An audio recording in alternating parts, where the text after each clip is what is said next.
오늘 본문에는 약간의 상상이 필요했습니다. 본문의 실제 그림이 뭔지가 약간 드러난 사실 뒤에 살짝 감추어져 있는 형태이기 때문에 조금 상상력을 발휘해서 약간 퍼즐 맞추듯이 오늘 본문을 좀 재구성하게 되었습니다. 그래서 추측이 좀 불가피했지만 무리하게 또 과도하게 된 것은 아니라고 생각이 되는데요. 오늘 본문을 좀 찬찬히 살피면서 신앙적 결단에 숨은 욕망이라는 주제를 우리 자신의 삶에 빗대어서 생각하도록 하겠습니다. 우리가 지금까지 쭉 살펴봤던 것처럼 이제 7살이라고 하는 대단히 어린 나이에 드디어 이제 왕 위에 등극해서 남유다의 왕직을 수행하기 시작한 이 요아스 왕 이야기입니다. 그런데 이야기가 시작되면서 곧바로 어떤 긴장감이 느껴집니다. 성경은 요아스 왕이 하나님 앞에서 정직했다. 우리가 아까 읽었어요. 하나님 앞에서 정직했다. 이렇게 우리에게 보도하고 있는데 반해서 거기에 단서가 붙었습니다. 어떤 단서인가 하면 그가 여호야다의 교훈을 받는 동안에는 이라고 단서가 붙었어요. 2절을 다시 한번 읽어볼까요? 시작. 요아스는 제사장 여호야다가 그를 교훈하는 모든 날 동안에는 여호와 보시기에 정직히 행하였으되. 이게 좀 묘합니다.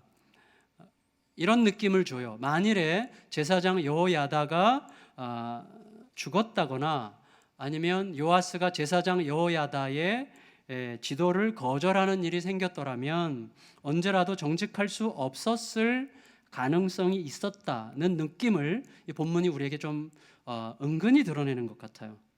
달리 말하면 요아스의 마음속에 불신앙을 향한 가능성이 있었는데 이 불신앙을 향한 가능성을 이제 여호야다가 통제했다는 느낌을 준단 말이죠. 조금 더 비약하면 여호야다뿐만 아니라 저나 여러분들 우리 모두에게 있는 인간 보편 안에 잠재되어 있는 어떤 불순종의 영이 있단 말이죠. 이 불순종의 영이 요아스 안에도 웅크리고 있었지만 그게 신앙적으로 성실한 공동체를 상징하는 여호야다의 신앙적 결단으로 인해서 억제되고 있었다는 느낌?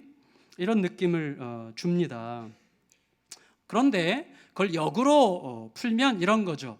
요아스 왕이 자기 고모부이자 제사장이자 남유다의 영적 지도자였던 여호야다를 통해서 신앙적 지도나 통제를 받고 있는 것은 고맙지만 부담스러운, 그리고 감사하지만 답답한 어떤 양가 감정을 일으키는 그런 요소였다는 느낌을 갖게 합니다. 그걸 이제 풀어가려고 해요. 여호야다의 교훈을 받는 동안에는 하나님께 정직했다. 다만 산당은 제거하지 않았다. 이렇게 이제 되어 있어요. 그러니까 약간의 저항이 엿보여요. 요아스가 여호야다를 저항한 느낌이 약간 보입니다. 이런 거 있잖아요. 제가 작년에 어떤 목사님이 하는 얘기 들었는데 미국에서 이제 목회하셨던 목사님인데 미국에서 어느 해에 조사했대요. 부부 싸움을 하는 이유들 중에 가장 하찮은 주제로 싸우다가 이혼하게 되는 그 하찮은 주제 순위를 매겼는데 그 하찮은 주제 1위에서 3위 사이에 들어간 게 뭐냐면 변기 뚜껑과 화장실 두루마리 휴지거든요. 그러니까 이제 남자들은 이를 볼 때 변기 뚜껑을 이렇게 열고, 죄송합니다, 화장실 얘기해서 이게 올려놓고 여자들은 내려야 되는데 좀 항상 좀 내려놓으라고 그러는데 왜 맨날 올려놓느냐, 이런 거 가지고 내가 깜빡 이거 가지고 이제 싸운다는 말이죠. 그러다가 이제 이혼하는 건데, 또 하나는 화장실 두루마리 휴지를 이렇게 걸어놓을 때 이게 휴지가 내려오는 부분이 벽 쪽에 붙어 있게 하느냐 앞쪽에 붙어 있게 하느냐, 요것 가지고 싸우다가 이제 이거 실제로 그렇다는 거예요. 그만큼 하찮은 일을 가지고 싸우는데 사실은 고치면 되잖아요. 상대방이 불편하다고 그러면 고치면 되잖아요. 근데 안 고친단 말이죠. 깜빡해서 안 고치는 건 아니거든요. 중요하지 않다고 생각하기 때문이거나 혹은 내가 내 방식이 뭐가 틀렸어 라고 생각하기 때문인 거죠. 다시 말하면 눌리고 싶지 않은 게 있는 거예요. 그 속에. 여러분, 아내에게 100% 눌린 것 같은 남자도 사실 100% 눌리진 않습니다. 약간의 저항을 통하여 자존심을 지키죠. 약간의 저항. 제가 깊이 공감하는 내용인데 제 얘기는 하지 않겠습니다. 여러분, 저는 뭐 그렇게 저항하는 수준은 아니에요. 제가 지배하는 수준이죠.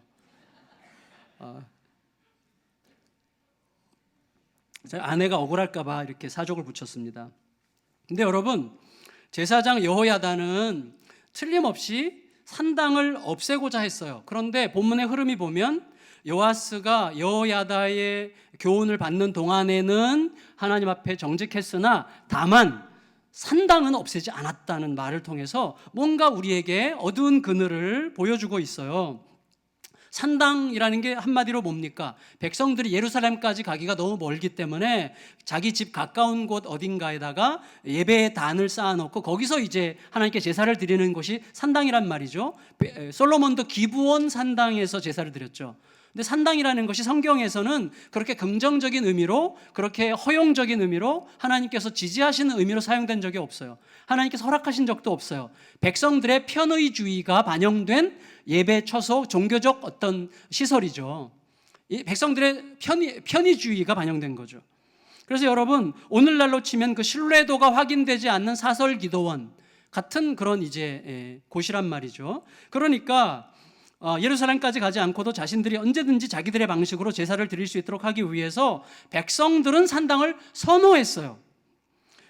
하나님이 허락하시지 않았지만 백성들이 선호했단 말이죠. 그런 의미에서 산당이라고 하는 것은 백성들의 입장에서는 어떻게 종교적인 편리성의 문제였지만 왕들의 입장에서는 정치적 이슈가 될 수 있는 거죠. 왜? 민심을 얼마나 더 얻느냐 못 얻느냐와의 어떻게 보면 포퓰리즘과 관련된 거죠. 어떻게 대중들, 군중들이 좋아하는 것을 줌으로써 민심을 더 얻을 수 있느냐의 주제예요. 그러니까 왕이 산당을 없애느냐 유지하느냐 하는 것은 백성들의 왕에 대한 지지도와 관련되어 있는 것일 수 있기 때문에 정치적 이슈라고 할 수 있는 것이죠. 여러분, 따라서 남유다의 열왕들 중에서 과감하게 종교개혁을 시도한 왕들이 여럿이 있는데 그 중에서도 산당까지 없앤 왕은 거의 없어요. 한두 명밖에 없어요. 산당까지는 못 없애요. 굉장히 중요한 이슈이기 때문에 그런 거죠. 백성들의 눈치를 살펴야 되는 정치적으로 내심 부담스러운 어떤 이슈였기 때문이에요. 그렇지만 산당이 예루살렘 성전을 중심으로 신앙적 모범을 세워가려고 하는 제사장들에게는 상당히 눈의 가시 같은 존재죠. 산당이 예루살렘 성전 중심의 신앙을 그렇게 표방하고 세워가려고 하는 제사장들은 산당을 좋아할 리가 없습니다. 그러니까 제사장 여호야다와 백성 사이에 서 있는 거예요. 지금 이 요아스는, 요아스의 왕이 산당을 남겨둔 것에서 우리들은 민심을 좀 걱정하는 마음을 느낄 수 있지만 뿐만 아니라 자신의 절대적 후원자인 제사장 여호야다에 대한 어떤 일말의 저항, 이런 것들을 느낄 수가 있어요. 그걸 이제 설명할게요. 자신을 지켜준 여호야다가 고맙기는 하지만 자신이 제사장의 핫바지는 아니라는 것을 확인해 보고 싶은 거죠. 그런 거 이해가 가세요? 왕이에요. 요아스가 아무리 어리지만 왕이에요. 그렇지만 제사장 여호야다의 이제 큰 영향력 아래 있단 말이죠. 그래서 그것을 자기가 왕임을 확인하고 싶은 최소한의 조치가 아니었을까라고 생각하고 그 생각을 지지하는 내용들을 덧붙이려고 합니다. 여러분, 자, 어린 요아스 왕의 이제 이 딜레마를 생각해 보세요. 어린 요아스 왕은요, 자기 생명을 살려주었을 뿐만 아니라 자기가 왕으로 등극하기까지 핏덩이, 1살짜리 핏덩이를 아달랴의 그 잔혹한 학살극에서 건져내서 목숨 걸고 7년 동안 성전에서 지켜주었다가 왕으로 세운 여호야다, 고모부이자 여전히 남유다의 정신적 지도자이자 제사장, 대제사장인 여호야다의 눈치를 살피지 않을 수가 없는 거죠. 따라서 미묘한 이 감정이 있는 거예요. 미묘한 양가 감정이 있는 거죠. 뭐예요? 고맙지만 불편한. 그 마음 여러분 이해하시죠? 되게 고마운데 불편해. 그분에게 은혜를 받았어요. 그래서 너무 고맙고 감사해. 그렇지만 이상하게 피곤해. 이상하게 불편하고 답답해. 김정덕 집사님 그런 경우 없나 봐요. 굉장히 얼굴이 평화로워 보이시는데. 근데 여러분, 그래서 한편으로는 산당을 유지함으로써 민심을 확보하면서 성전에는 관심을 또 기울이는 거예요. 그래서 여호야다를 의식해서 성전에 어떤 식으로 관심을 기울이느냐가 이제 4절 5절인데 4절 5절을 읽도록 하겠습니다. 4절 5절 시작. 요아스가 제사장들에게 이르되 드리는 모든 은 곧 사람이 통용하는 은이나 각 사람의 몸값으로 드리는 은이나 자원하여 여호와의 성전에 드리는 모든 은을 제사장들이 각각 아는 자에게서 받아들여 성전의 어느 곳이든지 파손된 것을 보거든 그것으로 수리하라 하였으나. 여러분 절 보세요. 이게 좀 단순한 표현 같지만요, 여기에 굉장히 복잡한 감정들이 섞여 있는 거예요. 일단 역대하 기록을 보면요, 이 요아스 왕의 할머니 아달랴가 집권하고 전횡을 휘두를 때에 예루살렘 성전을 상당히 회파했다고 기록되어 있습니다. 예루살렘 성전이 상당히 망가져 있는 상황이고, 이 성전, 솔로몬이 진 이 성전이 지어진 지가 이미 100년이 넘었어요. 그러니까 많은 곳에 수리를 해야 되는 그런 상황이기 때문에 성전 수리를 위한 명분은 분명해요. 그런데 여기서 어떤 미묘한 불편함이 느껴지는데, 적어도 100년 동안에 방치되어 있던 성전을 수리하고 이 거대한 사업을 시작하려고 할 때 왕이 가장 먼저 의논해야 되는 사람이 누구예요? 대제사장 여호야다죠. 근데 여호야다가 배제되어 있어요. 여호야다를 배제하고 직접 제사장들을 불러서 제사장들에게 지시를 하는데, 제사장들에게 굉장한 혜택을 주는 것 같이 지시하는데 아닌 거예요. 이게 무슨 말인가 하면, 제사장들에게 너희가 그동안 받아왔던 성전세, 성전 사람들의 성전 출입세건, 자원하여 드리는 후원금이건, 너희들이 개인적으로 백성들로 받던 후원금이건 간에 그 모든 것들을 다 모아서 성전 수리하는 데 집중해서 써라. 그 내용이에요. 그 내용. 그런데 이게 조금 애매한 거예요. 왜냐하면 이런 거랑 똑같은 거죠. 제가 우리 교육자님들에게, 부교육자들에게, 당신들 그렇게 헌신하고 싶으면 다음 주부터 매주 빠짐없이 나랑 화장실 청소하자. 자, 이런 건데, 목사가 화장실 청소한다 그럴 때 얼마나 명분이 아름답고, 성도들이 와, 우리 교회는요 목사님들이 화장실 청소하는 분들이셔. 성도들 이렇게 목사들이 망가지는 걸 좋아하더라고요. 근데 어쨌거나 그런데 사실은 계속 한다는 게 쉬운 일이 아니거든요. 그러니까 명분은 분명한데 부담스러운 어떤 거를 지금 제시한 거예요, 제사장들에게. 왜냐하면 배경이 중요한데, 그동안 국가가 바알 종교에 의해서 지배받던 시대였어요. 그 당시에 여호와 하나님의 제사장들은 상당히 핍절한 삶을 살았습니다. 이제 바야흐로 여호야다 제사장이 영향력을 행사하면서 제사장들의 삶이 이제 좀 숨을 쉴 수 있게 된 상황인데, 인간적으로 말하면 이제 좀 살림이 피게 생겼는데, 그때 왕이 불러가지고 성전에 당신들에게 들어오는 모든 수입 다 모아가지고 성전 수리하는 데 쓰라라고 이야기함으로써 제사장들을 상당히 압박하고 있는 거거든요, 이게. 그러니까 겉으로는 상당히 성전 수리라고 하는 굉장히 거룩하고 괜찮은 명분인데, 내면으로는 뭐냐면 제사장들의 영향력을 견제하는 형국이라는 거예요. 뭔가 심상치 않은 거죠.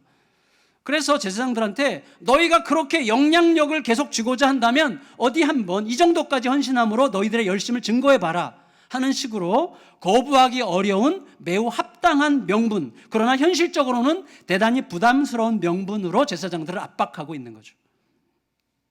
그걸 어떻게 할 수 있는가 하면, 아니나 다를까 제사장들이 왕의 명령을 거절해요. 이게 참 충격적인 사건이 생긴 건데, 6절 읽겠습니다. 6절 시작. 요아스 왕이 제23년에 이르도록 제사장들이 성전에 파손한 데를 수리하지 아니하였는지라. 예, 제사장들이 왕의 명령을 안 받아들인다는 게 좀 어색한데, 지금 왕의 명령을 안 들은 것처럼 아예 성전 수리를 안 했어요. 손을 떼고 있었어요. 여러분 보세요.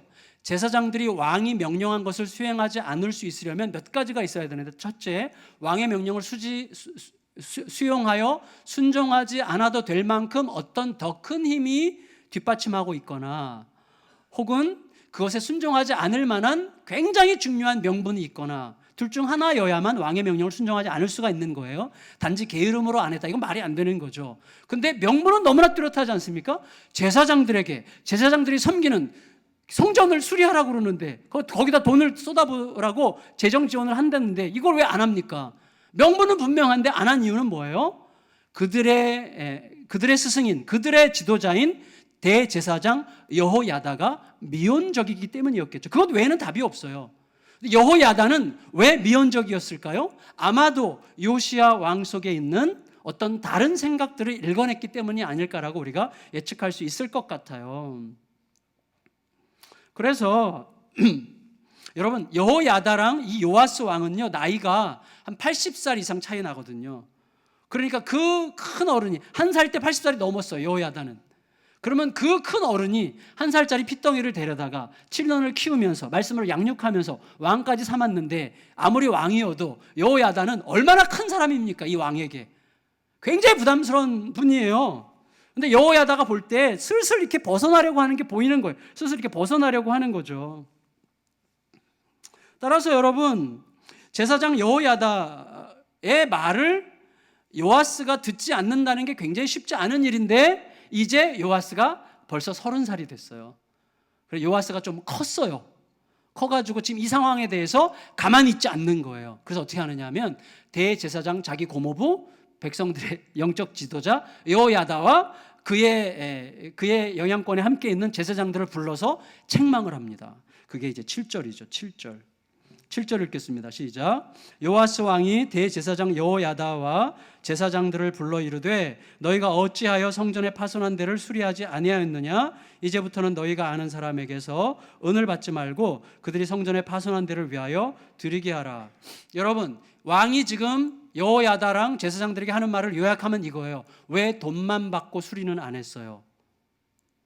듣기에 따라서 상당히 모욕적인 말인데 책망인데, 그래서인지 제사장들은 오히려 왕에게 반감을 가지는 것 같은 분위기예요. 그래서 어떻게 제사장들이 결정했는가 하면 그러면 우리는 오늘부터 돈도 안 받고 수리도 안 하겠습니다. 혹은 왕이 당신들 이렇게 할 거면 이제 백성들로부터 돈도 받지 말고 성전 수리하는 데 손 떼어 라고 얘기했을 때 제사장들이 네, 그렇게 하겠습니다 라고 동의한 거예요. 아, 죄송합니다. 다시 한번 기회를 주시면 하겠습니다. 이래야 되는데 그렇게 하겠습니다라고 이야기한 거예요. 여기 진짜 긴장감이 흘러요. 이게 8절 보세요. 8절 읽겠습니다. 시작. 제사장들이 다시는 백성에게 은을 받지도 아니하고 성전 파손한 것을 수리하지도 아니하기로 동의하니라. 결과적으로 보면요, 결국 제사장들의 힘을, 영향력을 축소함으로써 왕권을 세우려고 하는 요아스의 의지가 표현되어 있는 것이고 동시에 그것이 지금 성취된 거죠. 결과적으로는. 그래서 이제 성전 수리와 관련된 일은 제사장들의 손을 떠났어요. 그리고 왕의 직접적인 통제 아래에 들어왔어요. 이게 좀 우습기도 하고 재밌지 않습니까? 성전 수리를 제사장이 손을 떼고 왕이 직접 해요. 이게 좀 묘한 긴장감이 있는 거예요. 요아스 왕은요, 마치 이 제사장들에게 시위하듯이 이 모금의 모든 과정에서부터 이 재정이 개전이 되고 지출되고 감사가 되는 이 모든 과정을 굉장히 투명하게 만들었어요. 일종의 시위인데 어떤 시위인가 하면 이거예요. 자, 이제 나중에 15절부터 19절까지 집에 가서 보시면 되는데 지금 안 보셔도 됩니다. 설명드릴게요. 왕이 대제사장을 시켜가지고 모금함을 따로 만들어서 성전 입구에다가 누구나 볼 수 있도록 비치를 하고 백성들이 성전에 들을 때마다 헌금을 하되 거기다가만 헌금을 하게 했어요. 거기에 이제 돈이 다 차면 이것을 대제사장과 왕을 대신하는 왕의 서기가 함께 공동으로 계전을 해서 확인한 다음에 금액을 확인한 다음에 봉인을 해서 봉인된 헌금함을 건축 기술자들에게 직접 줘서 그들이 그 돈으로 자재도 구입하고 수리 활동도 할 수 있도록 했는데 결론은 뭐냐면 건축 기술자들이 너무나 일을 성실하게 했으므로 감사가 필요 없었다. 감사받을 필요도 없었다라고 기록되어 있어요. 나중에 이제 보시면 이거는 어떤 고발인가 하면 상대적으로 제사장들은 불투명했고 불성실했지만 오히려 성전 기술자들이 더 투명했고 더 성실했다라는 식으로 고발하고 있으므로 왕에게 권한이 강력하게 갔고 제사장들에게 맡기는 것보다 성전 수리를 왕이 직접 할 때 훨씬 더 잘 됐다는 것을 식으로 우리에게 표현해주고 있는 거죠. 여기에 어떤 긴장감이 그 밑바닥에 쭉 깔려 있는 것이죠. 제가 볼 때 다소 거칠게 말한다면 요아스 왕에 의한 제사장 길들이기 이런 식으로 아마 표현할 수도 있을 것 같습니다. 그런데 이제부터 이제 본론인데 자, 이러한 현상, 겉으로 드러나는 현상보다 훨씬 더 중요한 게 그 현상의 밑바닥을 흐르는 영적 기류 아니겠어요? 영적 기류가 뭐냐? 자, 요아스는요, 조카로서는 고모부 여호야다에게 왕으로서는 제사장 여호야다에게 갚을 길 없는 신세를 졌어요. 그러나 아까 말씀드린 것처럼 불편하고 답답했어요. 뭔가 명확한 입장 정리가 되지 못한 채, 마음이 확고하게 정해지지 않은 채 이 양가 감정 속에서 고맙지만 불편하고, 또 이 여호야다 없이는 지금 왕의 권위가 휘청거릴 수 있는 상황이지만 답답한 이런 상황 속에 있는 요아스의 모습, 이 누구의 모습이에요? 그리스도인들의 모습이죠. 하나님의 은혜가 아니면 살 수 없었어요. 하나님이 너무 감사해. 하나님의 은혜가 너무 감사해. 그러나 때로는 하나님의 소위 은혜 안에, 말씀 안에 순종하며 살아간다는 게 너무 답답해. 갇힌 것 같아. 내 뜻대로, 내가 꿈꾸는 대로, 내가 원하는 방식대로 못 사는 것 같아서 너무 숨이 막히는 것 같아 라고 느끼는 분이 우리 중에 아주 드물게 한 두세 분쯤 계실 거예요. 아마 우리 대다수가 느끼는 거 아닐까요? 우리 대다수가. 근데 문제는 뭐냐면 여러분 잘 생각하십시오. 문제는 저는 이것을 영적 미해결 과제라고 생각해요. 영적 미해결 과제를 여전히 아는 채 예배를 드리는 성도들이 굉장히 많습니다. 다시 말하면 확고하게 아직 확정이 안 됐어요. 마음이 어중간하게 있어요. 너무 감사해. 찬송 부를 때 눈물이 나. 너무 고맙고 감격스러워. 그렇지만 하나님의 방식대로 살아간다는 거, 하나님의 질서와 가치를 추구하며 그가 말씀하신 대로 그대로 있는 그대로 살아간다고 하는 것은 너무 답답하고 억울하고 손해보는 것 같고 힘들어. 이것이요, 정리되는 시간이 예배예요.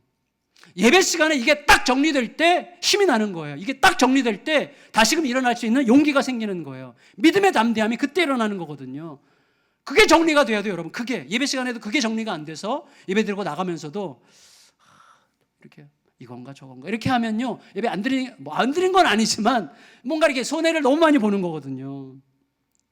이게 영적 미해결 과제가 정리가 돼야 돼요. 예배 시간마다 내가 누구 소속인지, 내가 어느 편인지, 그리고 내가 살아가는 믿음의 방식이 얼마나 구체적으로 실제적으로 나의 삶이 돼야 되는지, 그게 얼마나 진실이어야 되는지, 내가 정말로 하나님을 나의 왕으로 섬기고 믿는다면 내가 과연 그렇게 하면 안 된다는 사실이 확인되면서 다시는 그렇게 하지 않겠다는 확정적인 마음을 가지고 결단하고 딱 일어설 때 느끼게 되는 세상이 감당치 못하는 능력, 이게 속에 딱 주어지는 시간이 예배 시간이에요. 그 은혜가 임하시기를 축원합니다. 그 은혜가 우리에게 임해야 돼요. 그런데 여러분, 그런 영적 미해결 과제를 그대로 간직한 채 그저 계속해서 그럭저럭 그렇게 살아가게 되면요, 반드시 언젠가 문제가 폭발하게 됩니다.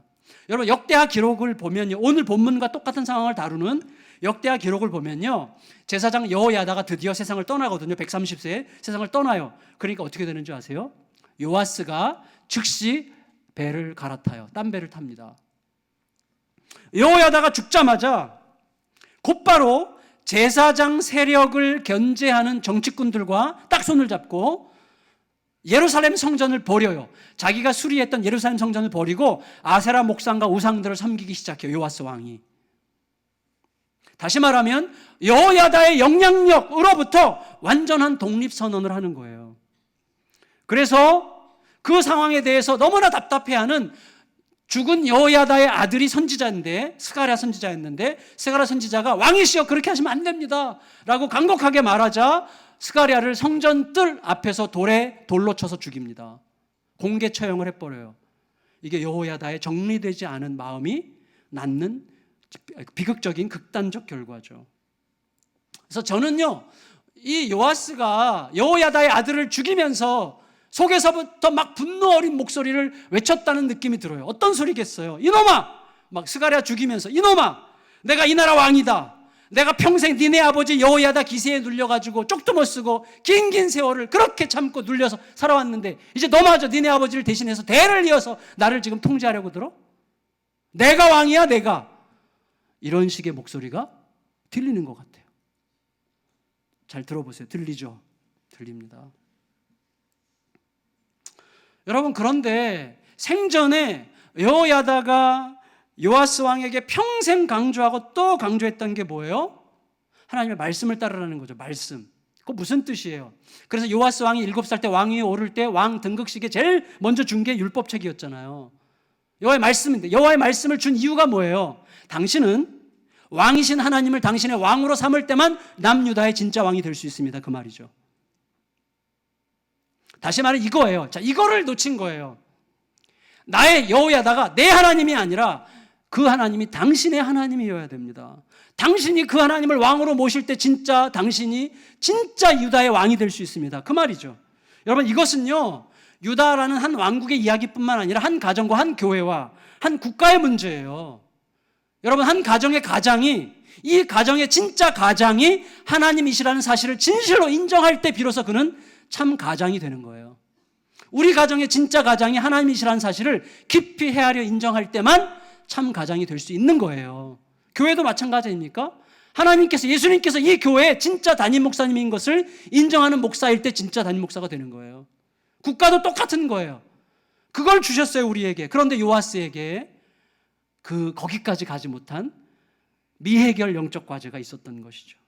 물론 여러분, 그렇게 되는 과정 속에서 가장으로서, 왕으로서, 경영자로서, 고참으로서 여러분 얼마나 자존심 상하고 기분 나쁜 일들이 왜 없겠습니까? 있죠. 그러나 그 모든 불쾌함과 고통을 다스리는 것 역시 하나님을 왕으로 모시는 것과 결정적으로 연관되어 있는 것들이에요.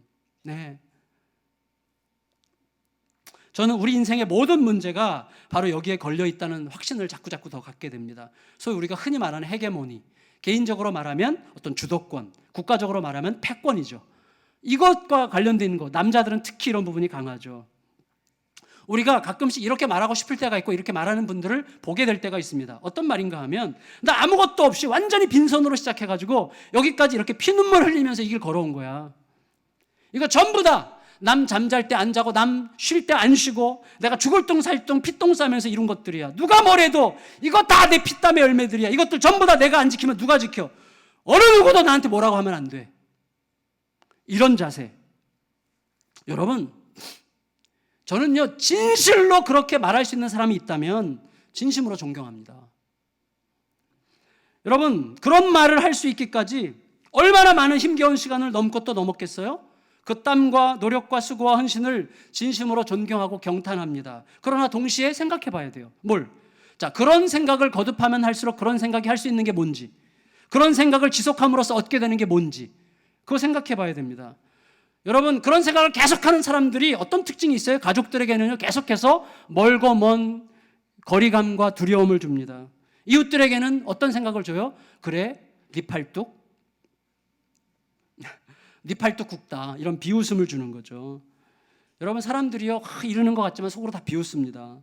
그리고 자신에게는 처절한 외로움을 줘요. 여러분, 그리고 긴장하죠. 언제 잃어버릴지 모르기 때문에 긴장하고 두려워하죠. 그런 생각을 할 수 있지만 그런 생각을 하면 할수록 자신을 초라하게 만드는 거예요. 그래서 그런 사람은요, 그렇게 함으로써 주도권을 더 행사할 수 있을지 모르겠지만 결국에는 이 사람이 가는 길은 뻔해요. 사람의 눈을 극도로 의식하거나 자기보다 못하다고 판단되는 사람은 너무나 손쉽게 멸시하는 이중성에 빠지게 되어 있습니다. 그래서 자신을 좌지우지할 수 있는 사람 앞에서는 비열하고 자신이 좌지우지할 수 있는 사람 앞에서는 자만하죠. 딱 이거 뭐예요? 사탄이 갖고 놀기에 딱 좋은 상태죠. 사탄이 갖고 놀기가 너무 쉬운 상태예요. 그게 예수님과 딱 반대입니다. 안타깝게도 요아스가 그런 병에 걸린 것 같습니다. 그래서 다음 주에 우리가 살펴보겠지만 요아스는 그렇게 막무가내로 끝까지 대책 없이 달려가다가 끝내는 자기를 가장 가까이에서 신뢰하고 내가 믿었던 자기의 신복들에게 배신당하고 그 신복들에 의해서 살해당합니다. 요아스는 부하들에게 살해당해서 죽어요. 여러분, 주도권을 쥐려는 욕구는요, 결국 내 안에서 하나님이 진정한 왕이 아니실 때 일어나는 현상이에요.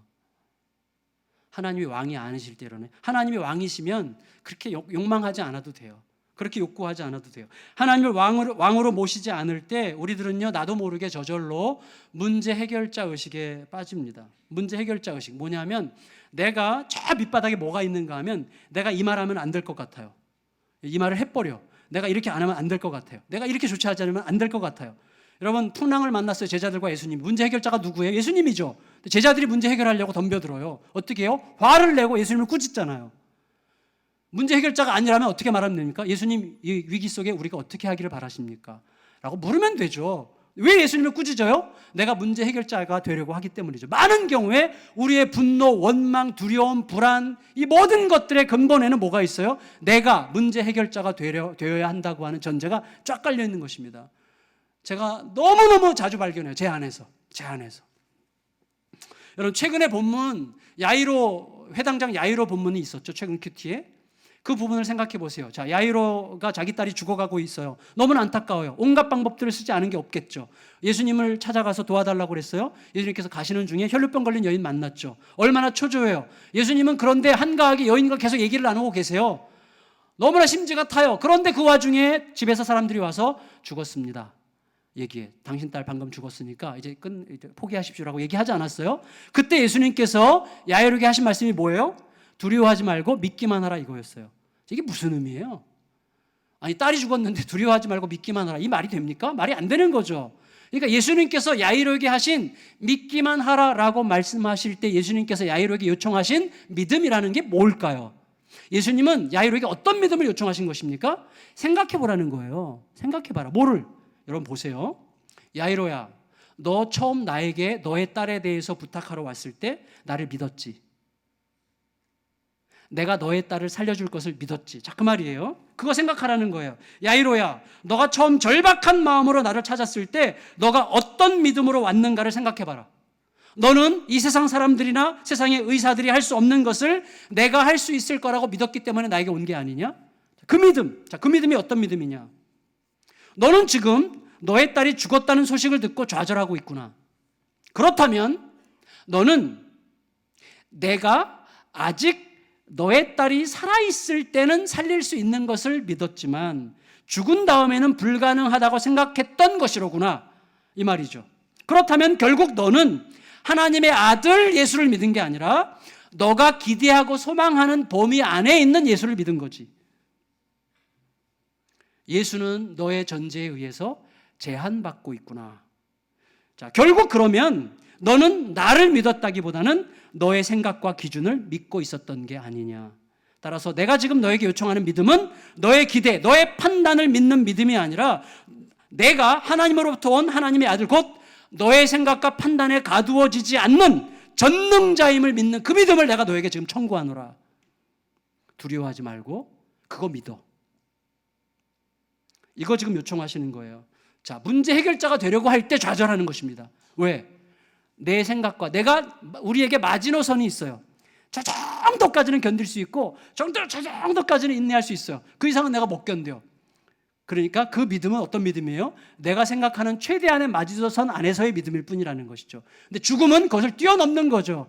예수님이 현실이란 말이에요. 내가 현실이다. 너의 딸의 죽음이 현실이 아니라 내가 현실이다. 그걸 믿어라, 그 말이죠. 이제 너는 너의 기준과 판단 안에 갇혀서 두려워하지 말고 하나님의 아들인 내가 모든 현실을 뛰어넘는 진정한 현실임을 믿어라. 그 믿음을 야이로에게 요청하신 거죠. 그런 의미였어요.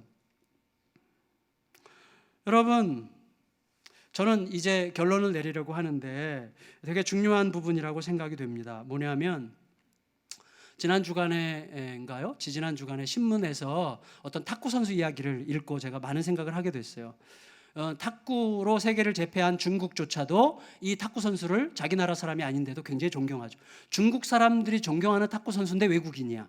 스웨덴 선수예요. 스웨덴 선수. 그래서 중국에서 이 사람 별명이 상록수예요. 상록수.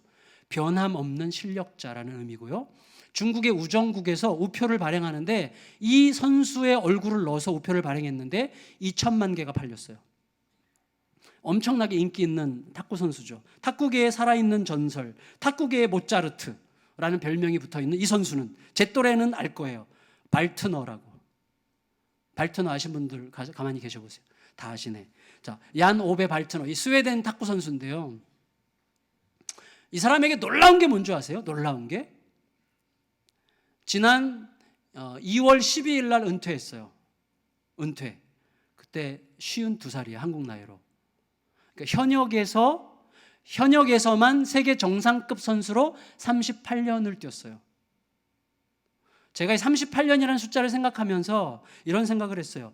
얼마나 많은 패배와 얼마나 많은 좌절과 얼마나 많은 비난과 이제 좀 그만두셔. 그 나이 돼가지고. 한국 선수들은요, 가장 늙게 은퇴하는 사람이 30대 초반이고 보통은 20대 중반에 다 은퇴하거든요. 대부분, 세계 대부분. 중국 선수도 전부 다 20대 중반에 다 은퇴합니다. 이 사람은 52살에 은퇴했어요. 현역 선수로. 그 말은 뭐냐면 그 세월 동안에 패배를 견디는 힘을 어마어마하게 키운 거죠. 패배를 견디는 힘이 있어요, 이 사람 속에. 그 많은 좌절과 고통과 패배를 견디면서 계속해서 현역 선수로. 어떤 사람에게는 고작 탁구일지 모르겠지만 이 사람에게는 탁구 자체가 아니라 탁구를 통해서 자신은 끝없이 자신의 인생에게 도전한 것입니다. 무엇을? 더 큰 가치에 도전한 거예요. 더 큰 가치에. 제가 이것을 좀 염두에 두는 거예요. 무슨 말인가 하면요, 자, 요아스가 여호야다를 뛰어넘지 못했단 말이에요. 여호야다를 뛰어넘지 못했기 때문에 여호야다가 죽은 다음에 곧바로 여호야다 반대길로 가요. 그거는 지는 거예요. 여호야다의 하나님이 나의 하나님이 되는 데까지 못 갔어요. 그래서 어떤 일이 생깁니까? 제가 새가족 교육 첫째 주에 이제 교육 잠깐 할 때 늘 하는 말이 뭐냐? 왜 우리가 큐티를 강조하느냐? 여러분, 왜 큐티를 강조합니까? 대부분의 경우에 목회자에게 완전히 의존돼 있어요. 목회자에게. 목사에게 실망하면 실망할 수 있는 거예요. 목사에게 실망했다고 신앙을 버려. 아니잖아요. 목사에게 실망했을 때 저런 목사도 있구나. 그럴 수 있어야 돼요, 여러분. 그러려면 여러분의 말씀이 있어야 되는 거예요. 하나님이 여러분에게 주시는 말씀이 있어야 돼요. 그래서 큐티가 중요한 거예요. 나의 말씀이 있어야 되는 거예요. 왜 맨날 목사에게 의존해야 됩니까? 여러분의 말씀이 있어야 돼요. 여호야다에게 그게 없었어요. 요아스에게 그게 없었던 거예요. 여호야다를 뛰어넘는 하나님과 나 사이의 생명의 관계가 나를 주도하지 못했던 거예요. 그게 큰 문제 아닙니까? 여러분 보세요. 요아스는 여호야다 덕분에 생명을 건졌어요. 여호야다 덕분에 왕이 될 수 있었어요. 여호야다의 지도 아래 있을 때 가장 안전할 수 있었고 여호야다의 교훈을 받는 동안 하나님 앞에서 정직할 수 있었어요. 그러나 부담스러웠어요. 불편했어요. 깝깝했어요. 갇힌 것 같았어요. 이유가 뭐예요? 에덴의 욕망 때문이죠. 에덴의 욕망, 스스로 독립적이 되고자 하는 욕망, 나 스스로 뭔가를 마음껏 통제하고 싶은, 내 마음대로 하고 싶은 근거 없는 자유를 향한 욕망의 분출 때문에 결국 그의 통제에서 벗어났어요. 여호야다의 통제에서 벗어났어요. 결국 성취했어요. 그리고 망했어요. 우리들 보세요. 우리 역시 하나님 덕분에 살아났습니다. 하나님 덕분에 영원한 생명을 얻었고 하나님 덕분에 인생의 의미와 목적을 얻었어요. 하나님과 함께 있는 동안 가장 안전한 것을 느낍니다. 그런데 때로 답답해요. 그래서 요아스가 끝내 여호야다의 아들을 죽였듯이 우리들도 우리 안에서 예수 그리스도를 죽이고 있지 않습니까? 어떤 신학자가 얘기했어요. 우리가 그리스도를 정면으로 만났을 때 두 가지 가능성밖에 없다. 예수를 정면으로 만났다면 두 가지 가능성. 첫째, 내가 죽든지, 둘째, 예수를 죽이든지. 그게 우리들의 삶이에요. 여러분, 우리는 내가 죽지 않으려고 그리스도를, 그의 가르침을, 그의 열망을, 그의 우리를 향한 꿈을 계속 내 안에서 죽이고 있지 않습니까? 그리고 나서는 어떻게 되죠? 곧바로 어두움에 빠지는 거예요. 그럼 어떻게 하라는 거예요? 어떻게 하라고요? 답답하고 힘들어도 벗어날 생각하지 말고 그저 참고 견디고 그 안에서 구겨져 있어. 그 말입니까? 천만의 말씀이에요. 우리 하나님은 여호야다가 아니세요. 우리 하나님은 여호야다가 아니에요. 답답함과 불편함으로 우리 인생을 가두어 두시는 분이 아니세요. 하나님은 정말로 유쾌한 분 아니십니까? 하나님은 정말 유쾌한 분이세요. 저는요 며칠 전 큐티하다가 풍랑을 이렇게 맞바람 쏘면서 막 이렇게 노져가는 제자들, 여러분 오병이어 기적 이후에 예수님께서 무리들이 예수님 왕으로 삼으려고 하자 무리들을 쫓아버리시죠. 그리고 제자들에게 이 무리들의 정신에 물들지 않도록 제자들과 분리시키시죠. 그 무리들을 쫓아보내시는 동안에 제자들에게 배 타고 건너편으로 가라고 그러셨어요. 예수님은 산으로 기도하러 가셨어요. 기도하시는데 멀리서 보니까 제자들이 막 힘들어가지고 막 어쩔 줄 모르고 막 기를 쓰면서 땀을 흘리면서 뻘뻘 땀을 흘리면서 노를 짓고 있는 걸 보고 예수님이 제자들에게 가시잖아요. 근데 가시는데 어떻게 해요? 지나가시려 하시는지라. 저는 이때 예수님의 미소가 보였어요. 예수님의 미소. 안 보이셨어요? 예수님의 미소? 제자들이 얼마나 사랑스러웠을까, 예수님. 집 버리고 직업 버리고 가족 버리고 예수님 따라온, 그리고 방금 전 예수님의 인기를 막 힘입어서 예수님 왕으로 삼으려는 무리들로부터 떼어놓으니까 그저 또 예수님께서 떼어놓고 가라 그러니까 또 가면서 막 예수님 말 듣고 풍랑을 줘서 배를 타고 가는 이 제자들을 볼 때 너무너무 사랑스러우실 것 같아요, 예수님이. 그래서 제자들을 지나치려 가시는지라, 지나쳐 가려고 하시는지라 못 본 척 하시고 가시는 거죠. 깜짝 놀래키시면서 제자들에게 믿음을 다시 한번 강조하시는, 가르치시는 기회로 삼으시는 거예요. 저는 우리 하나님은요, 유쾌하신 분 같아요. 즐거우신 분 같아요. 풍성하신 분 같아요. 여러분, 예수님께서 함께 앉아서 얘기하는데 저 같은 사람, 농담 좋아하는 사람이 농담했다고 예수님께서 딱 째려보면서 거룩하지 못하게, 이런 예수님이라면 저는 예수님 못 믿을 것 같아요. 예수님은 정말 매력적이세요. 여러분, 내가 추구하는 온갖 매력적인 욕망들을 쓰레기처럼 느끼게 할 만큼 매력적인 분이세요. 예수님은 정말로. 그 예수님, 위대한 예수님의 사랑을 배워야죠. 갑갑한 게 아니에요. 답답한 게 아니에요. 그 안에서 그분을 사랑하고 그분의 사랑을 배우고 그분의 고상함을 배워가면 갈수록 거기서 벗어나고 싶질 않아. 나를 좀 더 묶어주세요. 예수님, 나를 좀 더 묶어주세요. 나를 가둬주세요. 나 그리스도 안에 갇히고 싶습니다. 여러분, 사도 바울이 뭐라 해요? 그리스도 안에 갇힌 나 바울은 그랬어요. 그 안에 갇히고 싶어요. 왜? 답답한 게 아니거든요. 너무나 행복하고 만족하고 즐거운 것이죠. 그 사랑을 알아서. 우리가 답답하고 갑갑하다면 아직 예수님을 잘 모르기 때문이죠. 예수님을 점점 더 알아가고 더욱더 사랑해가면서 그 사랑의 깊이와 넓이와 부유함을 누리고 정말 유쾌하고 밝고 자유롭게 그 안에 그 사랑의 풍성함을 누리면서 살아가는 저 여러분들 모두 되셔서 요하스의 길을 걷지 않고 정말 나의 하나님, 나에게 주신 그 말씀을 따라서 풍성한 은혜의 삶을 살아가는 저와 여러분들이 다 되시기를 예수님의 이름으로 축원합니다. 우리 다 같이 자리에서 일어나셔서